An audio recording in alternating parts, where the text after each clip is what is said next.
So, Tom Haberstroh a little bit later. But joining me now, he is an NBA analyst for ESPN, played in the league for a decade, and I've never had a chance to interview him, so I'm excited to do this. He is Tim Legler on the drive here in Salt Lake on a Thursday. Tim, how are you, sir? I'm doing well. Hope you are as well, and I appreciate you having me on.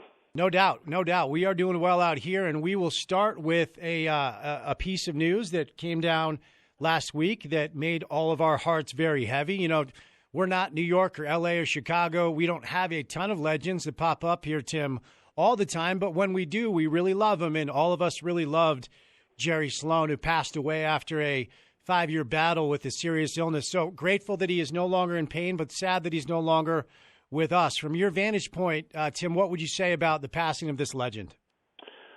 Yeah, it really struck a chord. Great sorrow to hear that news. I was trying to find my footing at the beginning of my NBA career when I was undrafted, and then I kind of took a circuitous route. You know, I went to Europe, CBA, spent a short time in Utah at the beginning of one season, so I got an opportunity to go through training camp and then make the team, and I was there for a short period of time at the start of the year. So I got an opportunity to be around Coach Sloan.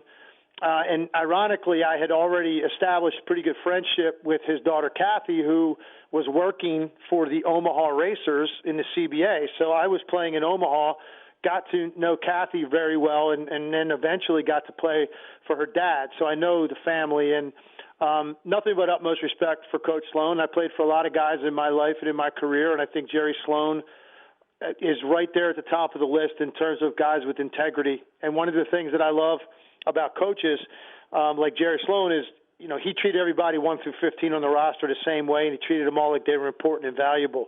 Now, he's a kind of a no-nonsense guy. He could be a little bit gruff at times.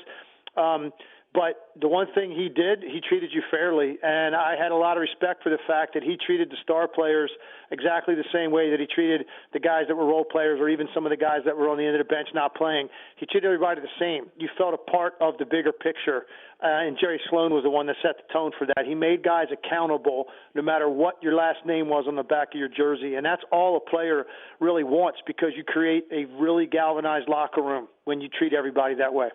What would you say were some of the either traits or pillars of Coach Sloan, Tim, that you learned then and he's best known for? You mentioned some of them, but whether, you know, just kind of a snapshot moment, if you had to encapsulate the entire measure of a man with kind of a shortened type statement about who he was, what would you say? I think for me it was attention to detail. He made you understand that what it meant to be a professional. It's a lot different environment when you get to the NBA, and so much is at stake. And you have 82 games, you know, not 30 like you had in college. You don't have, you know, 3, 4, 5 days, sometimes a week between games. You've got 82 games, so that means you have to have tremendous attention to detail in your preparation and film study, in your shoot-around that morning preparing for your opponent. I thought Coach Sloan and his staff, it was as good as I had seen. They were able to really hone in on the handful of things that your opponent was about to do, that if you could somehow limit their efficiency in those 4 or 5 play sets, areas, whatever it may be, you were going to have a great opportunity to beat them. And so he made you lock in at shoot-around in a way that no other coach I played for really did. And I think that explains in large part why you had the run of success that they had. Obviously, he had great players, and you know, some of that is tremendous personnel evaluation and getting guys like Karl Malone and John Stockton. Some of it is some luck involved in that. When you get guys that are that durable, that are that great for that long a period of time, that like to practice, that are good teammates, you know, you don't know sometimes until you get a guy in-house. So there's some luck that goes into it, but there's also identifying guys they wanted. And those two guys were obviously the pillars of the team, and you had this long run of success primarily because Coach Sloan had talent, and then he made sure that the pieces around that talent understood how important it was that you do your job. And to do that, you're going to have to lock in right now and pay attention to detail. And he expected you to remember that, you know, when the game started. And there was accountability if you had a mental mistake or you blanked out because it was something that had been gone over. If you weren't locked in on that, there was going to be accountability in terms of playing time. I really respected it. Do you think that Jerry gets enough credit for the basketball mind and the basketball coach he is, Tim, because, on the program all week and then last Friday when the news broke, a lot of the conversation, and deservedly so, and this is the way it should be, let me be very clear, is the man who he was and his integrity and, his leadership. But he loved the game. He loved the game of basketball, and he really was a phenomenal player first. And then ultimately, he was a really good coach. Do you think he gets enough credit and respect for being the basketball mind that he was? Definitely not. I completely agree with you. I think when I'm been doing this 20 years now at ESPN, and you have these kind of debates all the time. You're analyzing players, coaches, front office people. You're always asked to break them down and pick one, and you make lists all the time, and you talk about the list of ranking people and players and coaches. No, I don't think that Coach Sloan has ever gotten enough credit just for his pure basketball mind and his ability to communicate that to teams and what he picked up on. For me, and I've done a lot of coaching in my life as well, and I know that I always prided myself in seeing 10 guys at the same time and always being, ahead of everybody else out there so that nothing was going to surprise you and you were prepared for every situation that could arise. I always felt that Coach Sloan was in that category. I felt that he was so intent on preparing you and preparing himself that he was ready for whatever he was about to see. And I don't think he's ever gotten enough credit for that. Maybe if he hadn't had the misfortune of, having his best teams in the Michael Jordan era and he was able to win a title or two, maybe some people would give him more credit when those lists pop up of the all-time great coaches. But for me, there's no question he belongs in that category. Tim Legler is with us. You can follow him on Twitter at LegsESPN. Chances are you already do. NBA analyst for ESPN and decade-long pro. Tim, since this is the first chance I've had to interview you, but I've long been an admirer, so I respect your opinion. You're a smart guy, not just a basketball man, but just a smart guy. And, Commissioner Stern passes, Kobe Bryant passes, Jerry Sloan passes. It's been 11 weeks since we've seen live basketball, 78 days actually on the dot. From your perspective, because I appreciate it, how would you articulate what the basketball world has been through over the past 4 or 5 months? Oh, my goodness. Devastating. For the people that love it and live it the way that we do. And it's one thing if you played it. Now, you guys are covering it. I've been covering it for 20 years. But basically, I've got 30 years connected to the NBA. And for me to spend 3 months in the spring when I'm normally, had either played in the playoffs or covered the playoffs, and this is like, your bread and butter time of the year, to be sitting home and having the game taken away from all of us. And, you look at the NCAA tournament getting canceled and how much we all look forward to that.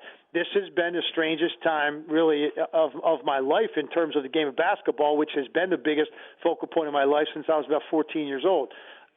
It's sad. You're mourning it in a way. I'm starting to get excited because I'm starting to see some momentum in terms of the talks of getting some sort of resolution to this season, which I think is something we all need.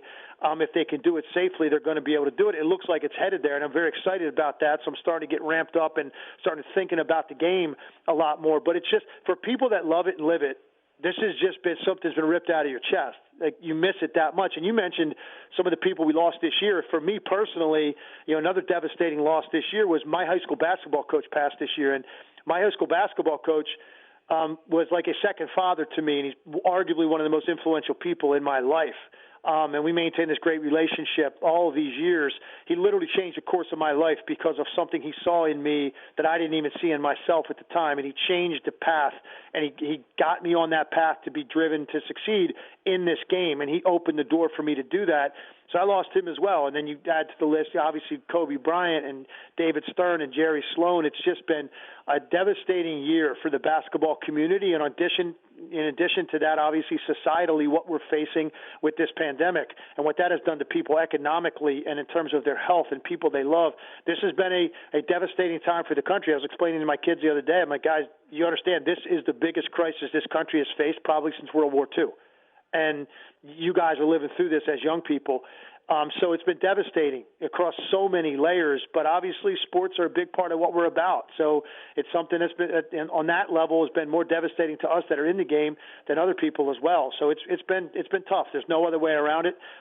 Fighting through it, trying to get back, and hopefully having some sense of normalcy sooner rather than later. Before we get to the potential return of the league, Tim, curious to get your take on another Jazz topic, but this time what the current Jazz team looks like and what they're building under Quinn Snyder with a couple of young pillars, Rudy and Donovan. And that story has been kind of interesting for us over the past, couple of months or so as well. But good young team, certainly some growth left. And Bojan Bogdanovic now out for the year. The addition of Mike Conley. What's your overall takeaway on what we have here in Salt Lake City right now? You got something really good going on because, you look at the pillars of what they have. You start with your head coach. I'm a big Quinn Snyder fan. I think the guy is incredibly passionate about what he does. I think his coaching style is something I really relate to, how locked in he is and intense he is in the course of the games. Sometimes I really question guys that look too relaxed when a game's going on. I never really understood that approach. That's not Quinn.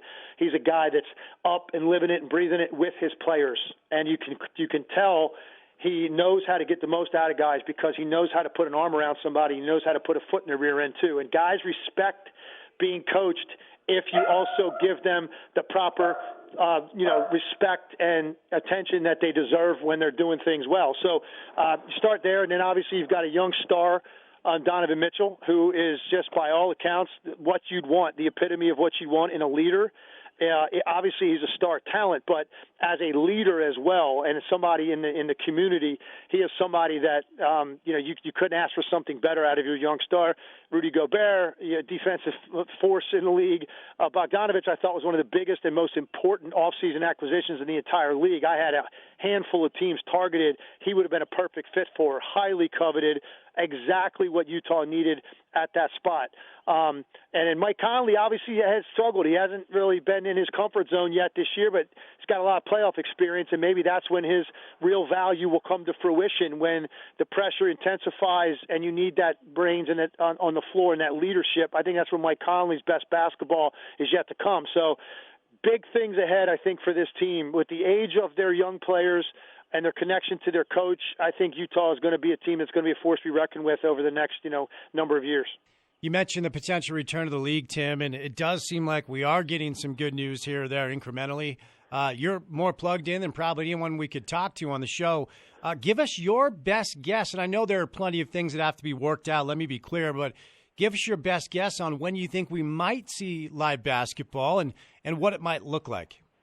Yeah, I mean, for me, it's surprising to me when we're already 3 months into this, almost, that we're still talking about having to get this thing started at the end of July. Like that, you're talking about another 2 full months. I understand players are going to need time because this is unprecedented to get yourself into peak physical condition. By game 65, that's when you're at your peak, because beginning of the year, you wear down a little bit. Middle of the season's rough. You're playing through soreness almost every day. It's cold everywhere you go. It's tough. And then you hit that stride after the All-Star game. Your body starts to feel great again.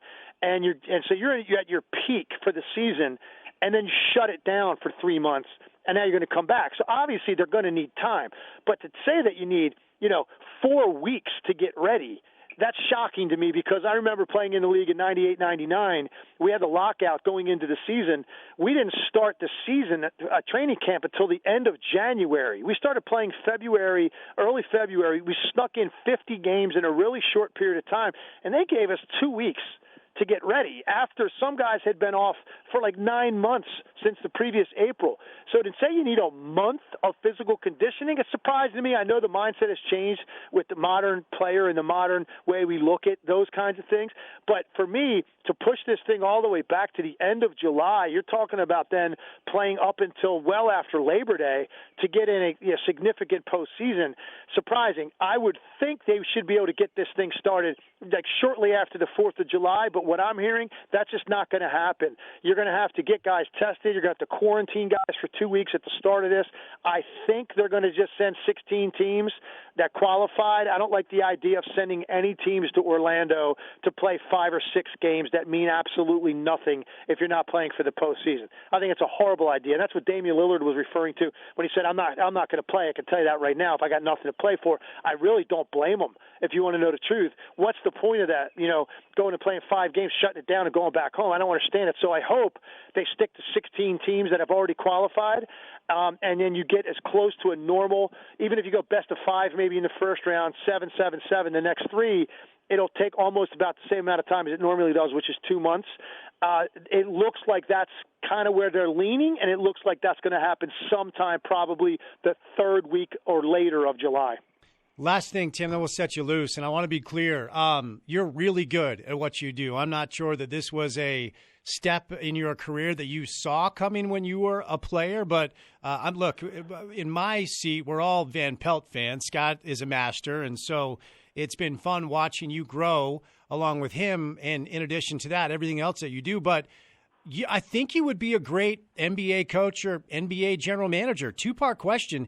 Have you ever had a chance to make that pivot? And if so, or if not, is that something you would be looking to do, I guess is what I should say? Well, I'm dying to coach, and I would coach in the NBA. But to be honest with you, I've been trying for the last several years to make my ultimate basketball dream come true, which would be to run my own NCAA Division I program.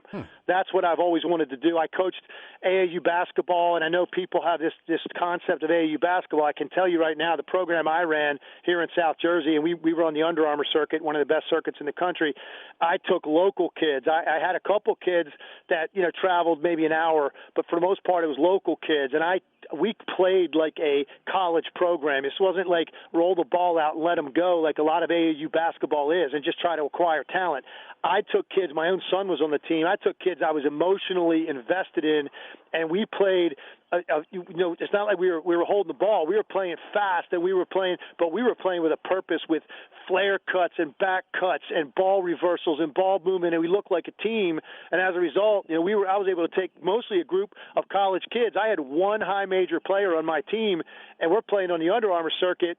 And we're going to the final 8 on the Under Armour circuit, playing against teams that had 8 to 10 high majors, 4 and 5-star recruits. I had one on my entire roster, and I loved the coaching. I loved developing the guys. I loved the impact on their life. And I knew then I was preparing myself to be a college coach one day. What I have run into, and I have had some interviews, I finished second a couple of times, the AD basically being influenced by these search firms telling him that, don't hire a guy that doesn't have, legitimate college coaching experience. So I've run into this brick wall where the search firms are stiff-arming me at the door, and I can't get really into the AD to just sit down and let's have a basketball conversation, and I can pitch to you why I'm going to be a great recruiter, why my teams are going to be so hard to defend. I was an academic All-American, so why that part of it matters so much to me to prepare these guys for life after basketball. It's what my passion is. It's what I've been doing nothing but thinking about, dreaming about for the last several years, and I'm having a really hard time making it happen. So will that happen? I don't know. I mean, I appreciate the compliment on what I'm doing now, and I love, obviously, my job at ESPN and Sirius Radio. And if I had to do that the rest of my life and that was my last impact in basketball, I could die a happy man. But if you really want to know what pumps through my veins, it's getting a hold of my own college program and putting a stamp on a bunch of young men's lives and impacting their life the way that so many people along my path did for me. Well, if that's what you want, Tim, I have no doubt that it'll be in the cards, because I think you're that good at it, and I want you to know that sincerely. As long as we have you analyzing the game, we'll appreciate it from our seat. But when we lose you to that next phase of your life, we'll wish you luck. But hey, this has been fun. I look forward to it, and it was great for us. So I'd love to do it again. But in the meantime, more importantly, stay safe and be well. Okay. I greatly appreciate it. Loved coming on. I really had a great time when I spent in Salt Lake City. I love the people there, and I'm sure I'll be coming back through at some point when normalcy returns a little bit. But I appreciate you having me on. Right on. There he is, Tim Legler from ESPN.